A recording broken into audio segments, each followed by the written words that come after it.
Majapahit. Dia dilahirkan dan dibesarkan di desa di bawah asuhan ibu dan kakeknya, Begawan Mustika Maya.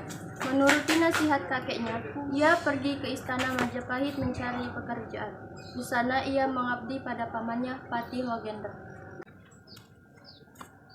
Hai cucuku Damarwulan, pergilah engkau menghadap Patih Logender dan pergilah engkau ke Majapahit. Baiklah, Kek. Sekarang aku akan pergi ke kerajaan Majapahit. Hati-hatilah saat kau berada di sana ya cucuku. Baik, Kek.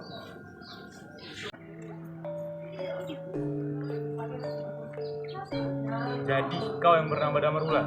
Benar, Pak. Hamba lah Damarwulan dari Majapahit. Apa tujuanmu datang ke Majapahit untuk menemui? Hamba sengaja menghadap kepada Tuan dekat Gunung yang Begawan untuk menambah pengalaman dan hamba kepada Tuan.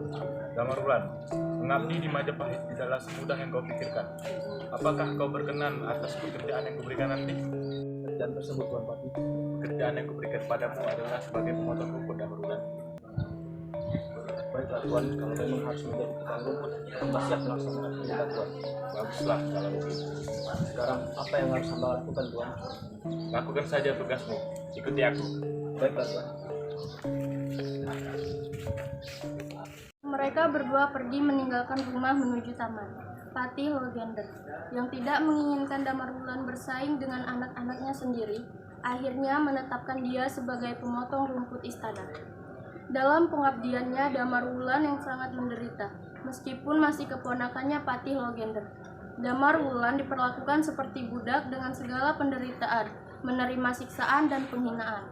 Apalagi ditambah dua putra Patih Logender, Layang Seta dan Layang Gumitir yang sangat membencinya, kecuali Dewi Anjesmoro, anak perempuan Patih Logender yang menaruh hati kepada Damarwulan sejak pertama kali melihatnya. Hei kau pembantu kerajaan yang baru, kenapa kau hanya bersantai-santai? Maaf, Tuan. Hamba baru saja selesai memotong rumput. Oh, jadi kau si pembantu kerajaan yang baru itu? Benar, Tuan. Kami adalah anak dari Patih Logender. Jadi kau harus menuruti perintah kami juga. Mengerti? Baiklah, Tuan. Hamba mengerti.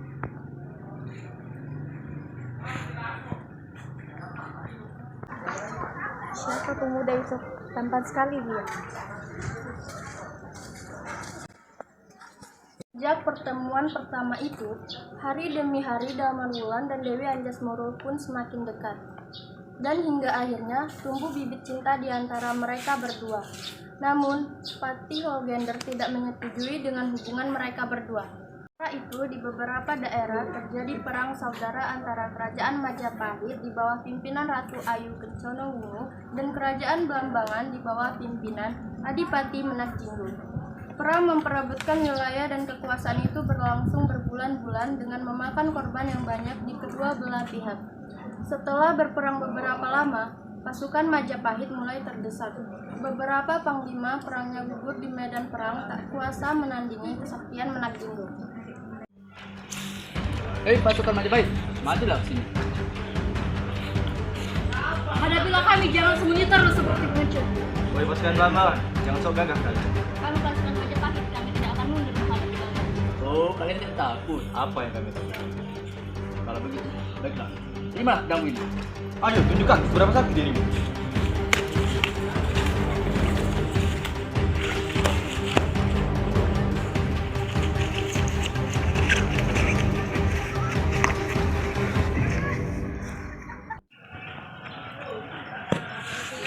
Aksa, bangunlah. Ayo Panglima Satya, kita pergi dari sini. Baiklah. Hai anak muda, bukankah kalian dari pasukan Majapahit? Apa yang terjadi? Kami baru saja mengalami pertempuran dengan pasukan Blambangan, dan sekarang prajurit Aksa tidak sadar kembali. Jauhlah, saya akan mengobatinya.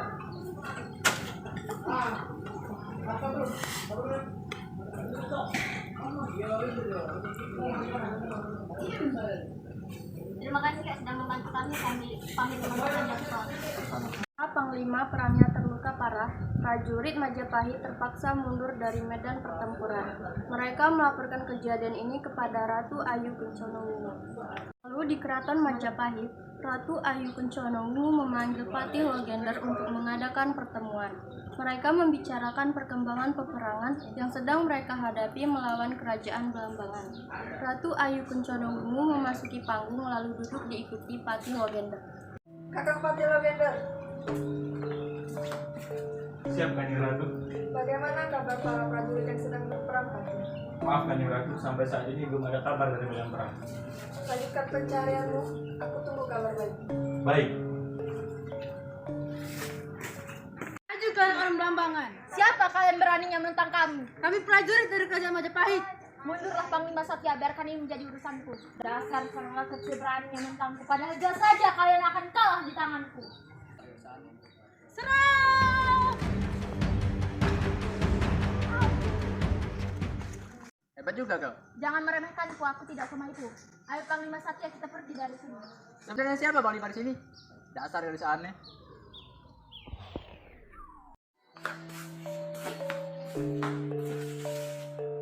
Aduh, celaka Kanjeng Ratu, celaka. Gawat Kanjeng Ratu. Ada apa prajurit? Apa yang ingin kalian sampaikan? Bicaralah yang benar.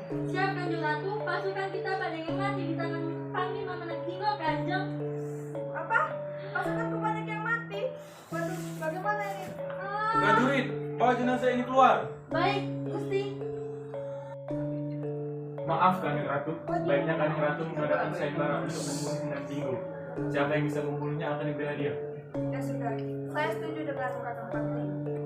Sekarang cepat kau sebarkan sayembara ini kepada seluruh penduduk Majapahit. Siapa yang bisa mengalahkan Menak Jinggo?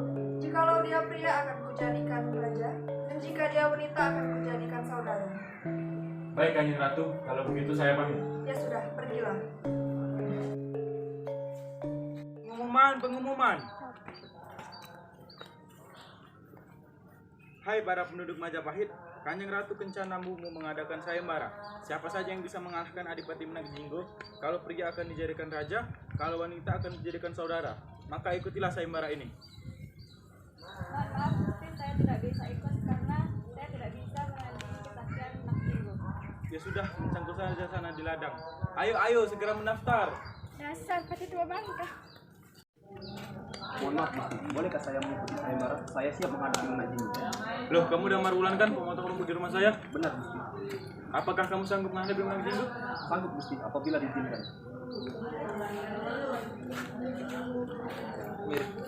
Sayembara sudah diumumkan kepada seluruh rakyat Majapahit, namun tak ada satupun yang mampu mengalahkan Menak Jinggo. Patih beranggapan mungkin inilah waktu yang tepat untuk menyingkirkan Damar Wulan yang kian hari semakin dekat dengan putrinya si Anjas Moro, dan sekaligus kesempatan agar kedua putranya Layang Seta dan Layang Kumitir bisa menjadi raja. Sementara itu, di kerajaan Blambangan, Menak Jinggo sedang mengadakan pertemuan dengan para pembantunya. Mereka bergembira karena hasil memukul mundur pasukan Majapahit. Ada apa Tuan? Saya senang Dayun. Prajurit Majapahit satu demi satu sudah mati. Benar Tuan, prajurit Majapahit semua kembali ke dalamnya. Hahaha. Sebentar lagi Majapahit akan menjadi kukasanku. Apa artinya Dayun? Artinya, Tuan akan menjadi penguasa yang tak terkalahkan. Hahaha. Pintar kamu Dayun. Ya sudah, sekarang waktunya istirahat dan bersenang-senang. Mohon maaf Tuan, hamba membawa berita dari negeri seberang bahwa Ratu Kencana Ungu akan mengadakan sayembara untuk membunuhmu. Apa? Berani-beraninya Kencana Wungu mengadakan sayembara seperti itu. Kau harus hadapi Tuan. Benar Tuan. Jangan khawatir, kalian lupa siapa aku. Aku tidak takut dengan siapapun. Ada orang melemparkan panah berisi surat ke dalam tempat pertemuan Menak Jinggo. Menak Jinggo segera membacanya dengan tidak sabar.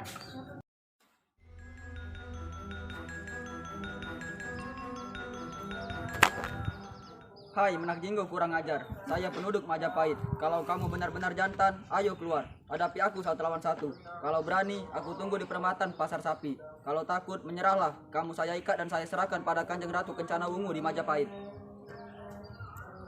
Siapkan senjataku, akan kuhadapi sendiri orang Majapahit yang sok gaya ini. Siap Tuan.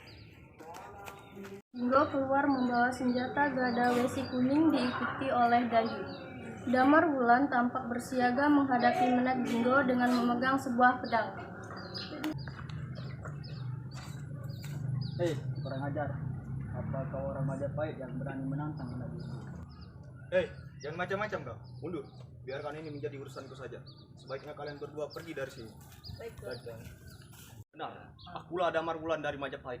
yang akan memenggal kepalamu dan membawa kepalamu ke Majapahit. Hahaha, besar omonganmu Damar Wulan. Apa kamu tidak takut? Sudah berapa banyak prajurit Majapahit yang mati di tanganku? Hah, apa yang aku harus takutkan darimu? Oh, nekat kamu ya. Jangan banyak omong, terimalah senjataku.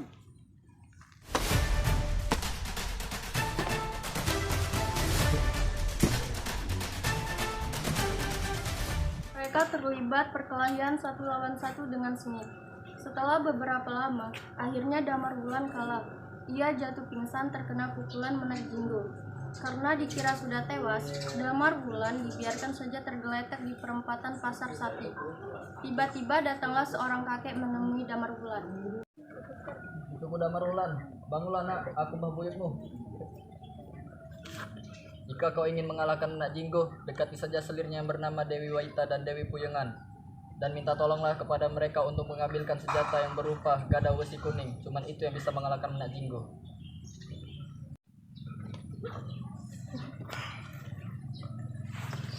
Aku baru saja diberi pesan oleh kakek itu agar menemui Dewi Waita dan Dewi Pujengan. Sekarang aku harus bergegas untuk menemui mereka. Panggung tampak Dewi Waita dan Dewi Puyengan sedang bercakap-cakap. Dengan kita ini sudah lama menjadi istri Kang Mas Menak Jinggo, tapi selama ini kita tidak dianggap sebagai istri. Ya, seperti ini nasibnya menjadi selir, Kakang Bo. Kalau ada orang yang menolong saya keluar dari sini, saya akan menuruti permintaannya. Saya juga setuju, Kakang Bo. Lo, Kakang Bo, itu siapa? Hei saudara, berani-beraninya kau masuki istana tanpa permisi. Sabar Gusti, saya adalah Damar Wulan. Saya tadi mendengar percakapan Tuan Gusti. Saya bisa membantu Gusti. Lalu apa permintaanmu? Tolong ambilkan saya gada besi milik Menak Jinggo. Mencuri maksudnya? Iya benar, Mana kalau Kakang Menak bisa tahu? saya sendiri yang akan menghadapinya. Ya sudah, kalau begitu saya akan ambilkan gada besi kuning itu. Ayo Dewi Puyengan, ayo Kakang. Dewi Waita dan Dewi Puyengan pergi untuk mengambil gada besi kuning. Sementara Damar Wulan menunggu sambil duduk dan berbicara sendiri. Tidak lama kemudian, Waita dan Puyengan kembali sambil membawa gada besi kuning. Saudara, apa ini yang kau minta? Benar, ini yang saya minta. Sekarang saya akan menghadapi Menak Jinggo. Saya izin pamit dulu.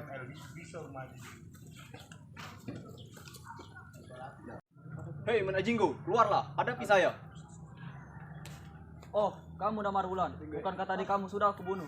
Seperti yang kamu lihat sekarang, aku masih sehat walafiat. Terus, apa maksudmu? Sekarang kamu menyerahlah, aku akan membawamu ke kerajaan Majapahit. Hahaha, nyipi kamu Damar Wulan. Punya nyawa berapa kamu untuk menantangku lagi? Ah, tidak usah banyak omong. Sekarang terimalah pusakaku ini. Keluarkanlah semua kesaktianmu. Ah.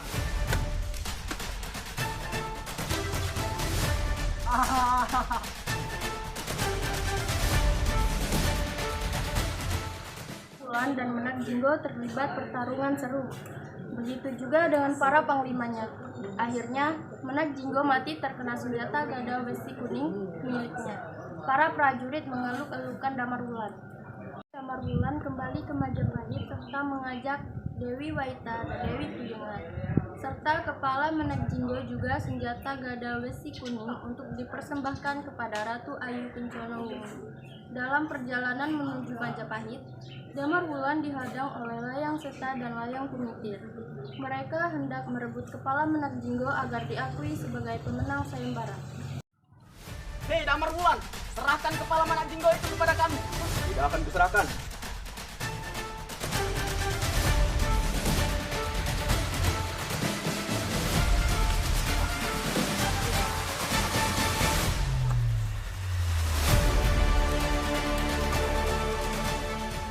Saat mereka hendak mempersembahkan kepala itu kepada sang ratu, tiba-tiba Damar Wulan datang dan segera menyampaikan kebenaran.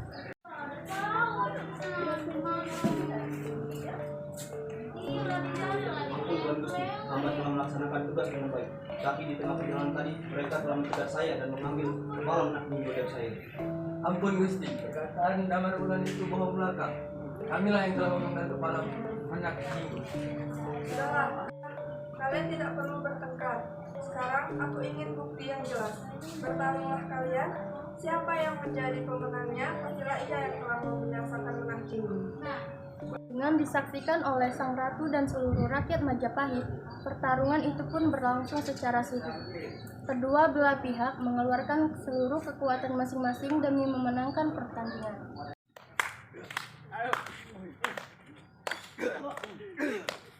Pertarungan itu akhirnya dimenangkan oleh Damar Wulan. Layang Seta dan Layang Kumitir pun mengakui kesalahan mereka dan dimasukkan ke penjara. Ternyata sudah terbukti kalau kaulah yang telah mengalahkan Menantu Jinggo. Dan demikian, kuangkat kau menjadi Raja Majapahit untuk mendampingiku sesuai dengan sayembara tersebut. Tapi mohon maaf sebelumnya Gusti Ratu. Bagaimana dengan Dewi Anjasmara dan Dewi Waita dan Dewi Kuyang? Tenang Damar Wulan, kuizinkan kau tetap menikahi mereka dan menjadi sepupu karena mereka sudah berjasa terhadapmu. Baik, Gusti.